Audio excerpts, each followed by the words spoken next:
வாங்க இன்னைக்கு ஒரு குட்டி கதைக்குள்ள போகலாமா? இங்க மண்பானை செய்யறவர் ஒருத்தர் இருந்தாராம். அவர் எப்படி மண்பானை செய்ய கத்துக்கிட்டாருன்னா, நாள் மண்ணை எடுத்தாராம், தண்ணியை போட்டு குழச்சி பெனஞ்சாராம். அப்புறம் யோசிச்சாராம், அந்த வீல்ல போட்டு சுத்தணுமே அப்படின்னு.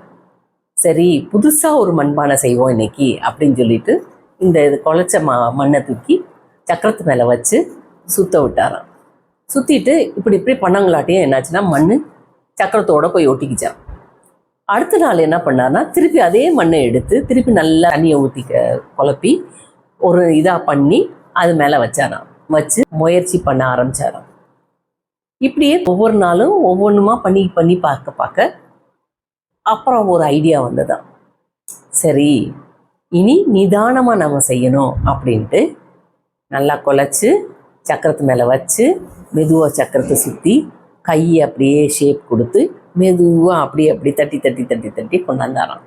பானை தயாரிச்சிட்டாங்க. இதில் நான் உங்களுக்கு என்ன கதை சொல்ல வர்றேன்னா, நீங்கள் ஒரே நாளில் வெற்றியை காண முடியாது. எல்லாத்தையுமே ஒன்றா செஞ்சோடனே வெற்றி கிடச்சிரும் அப்படின்னு நம்ம நினைக்கவும் கூடாது.